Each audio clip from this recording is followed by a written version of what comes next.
I was a little apprehensive going into Red State. Reason being is, as you all undoubtedly know if you follow my channel, I'm a big Kevin Smith fan and always have been, but his last few films have really disappointed me. I really like early Kevin Smith. I love Clerks, Chasing Amy and Dogma, and I love Jersey Girl as well. That's kind of the exception to his recent movies. I absolutely love Jersey Girl.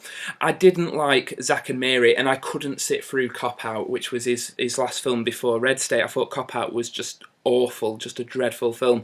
So going into Red State, I thought, yes, I'm excited to see him do something a little bit different, but is he really going to be able to rein his kind of juvenile sense of humour in enough to make a decent film again? And I have to say, yes, he does. I really loved Red State. I think this is one of the surprise films of the year, considering I wasn't expecting a lot from it, but it really did surprise me, and I really did enjoy it. Now, it basically follows three boys named, I believe, Travis, Jared, and Billy Ray. That's from memory, by the way, so forgive me if they're wrong. Basically, they get invited to an orgy on the internet by Melissa Leo's character, and when they turn up, they get kidnapped by a mental pastor played by Michael Parks, who, you know, wants to cleanse America of all sins, and they're held hostage and tortured in his church. Now, that's the basic setup of the film, and for the first kind of half of the film, it really does feel, not necessarily in terms of narrative or style in particular, but in terms of feel, and that's a very difficult thing to convey if you ask me, it reminded me a lot of the original Texas Chainsaw Massacre. It had that very kind of guerrilla filmmaking just feel to it, and while that's not necessarily how they made it, because this film obviously had a budget behind it, whereas Texas Chainsaw really didn't, you know, I got that sense from it, and I really appreciated that for the first half, and I do think it is frightening, and while they do kind of launch straight into the movie and you're not given time to get to know these characters, you know, I think enough is hinted at for the characters that they can get away with that. And, you know, the characters do speak that kind of patented Kevin Smith dialogue, which I love and always have and always will, because that's how real people, at least in my experience, that's how real people speak. You know, my friends and I all speak like that. So I found it relatable in that sense, and found it all the more horrific because I could imagine, you know, my friends going through what these characters were going through, and I liked it. It was horrific and it was frightening, and Michael Parks straight away is absolutely electric in this movie, and when he's delivering monologues that are written by Kevin Smith, there's nothing, you know, better in this movie. Michael Parks is absolutely fantastic from the first time you see him, even if he is playing the evil leader of a cult church who are against homosexuality and interracial relationships, things like this. You know, they're against all of that.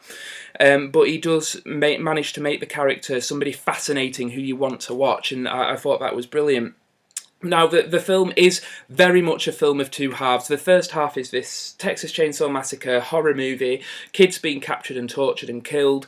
The second half becomes a siege movie, an action movie with John Goodman and Kevin Pollak, and they come into it and basically are members of the ATF who are going to serve warrants because this church have been buying and modifying guns without permits. And a siege ensues and the film becomes an action movie, and I think it's this that really trips the film up. Now, I do love it for all its flaws, and it is a flawed film.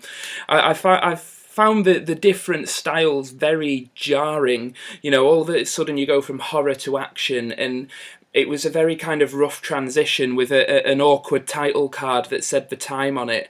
And it's like, oh, so are we going to divide it into chapters with title cards, kind of like Tarantino does? But no, we just have the one title card and then the second half of the film starts. And I found it quite jarring, although I did really like it. It used this change of genre almost to give us glimpses behind the bureaucracy of the American government and the ATF and things like that, how things work. And I really liked that, and it gives us a glimpse into how these cults are run, and it was a lot deeper and a lot more thought-provoking than a film like this usually is, and I really appreciated that aspect of it as well. There are a few very surprising deaths in this movie. Characters that you wouldn't expect to die, or at least die as quickly and as soon in the picture as they do. It really took me by surprise. But basically, that's an aspect of the film I really liked, and I think that harkens back to these old kind of grungy horror movies where nobody is safe. And I really like that as well. And I thought all the performances were great. Michael Parks is absolutely just fantastic as the evil pastor. I believe his name's Avon, but he's just brilliant. He's absolutely electric. I believe that Tarantino introduced him to Kevin Smith, and obviously I'm familiar with Michael Parks from some films like From Dusk Till Dawn, Kill Bill 1 and 2, and Death Proof, Planet Terror. He's worked with Tarantino and Rodriguez a few times, and I thought it was the best thing about this movie. And you've got John Goodman, who comes in halfway through and essentially becomes the main character. And John Goodman's a great actor, and he really does kind of start to steal the film. And I think he is fantastic. And I really liked his character, how he does have a moral compass and doesn't want to necessarily just blindly follow orders. But on the other hand, he has to think about his wife, who he has to provide for. And I think that he brought a lot to a role which wasn't necessarily demanding very much of him, but he managed to bring a lot to it and make you care about his character, so I really liked that as well. The film itself, the first half, the horror aspect, I really liked. The second half, the action siege film, I really liked. The two don't necessarily gel together. Well, not necessarily gel together, but I think given a few more scenes to ease the transition, it would have worked a lot better than it did. But I do think I can imagine that this situation, the horror situation, leading to the action situation, but I don't think it should have changed in the one scene as it did. I think you could have built up to it and made ease for transition, but that's just a minor quibble because I did really like this movie, and I think it shows that Kevin Smith can still write and direct a good, interesting film. I think Red State is a very interesting picture and really cements Kevin Smith as a writer to be reckoned with, and I really enjoy the fact that and appreciate the fact that after Cop Out and Zack and Miri Make a Porno and just these failures of these rubbish movies that he's been making, that he can still come out of left field and make a very interesting, very almost demanding and challenging film. And in that regard, I think Red State is the surprise of the year. Another minor quibble of this movie, and it's one that I was talking to my girlfriend as we left the cinema together, having just watched this movie. And it's the fact that the main characters aren't gay. And the reason being is this pastor, played by Michael Parks, his main hang-up is homosexuality in America, and he protests at gay funerals, and he basically delivers a brilliantly written monologue about the evils in America, and it's very kind of, obviously completely evil and wrong and deluded, but the way he delivers it is very passionate and interesting. And I think it would have been much braver of Kevin Smith to make the three main characters gay, and more thematically consistent as well. I don't see why he didn't, to be honest. I don't see why he didn't make these characters gay. It would have been, like I said, more thematically consistent. He does have one gay character in it, the main sheriff, and he's like the one and only main gay character in this film.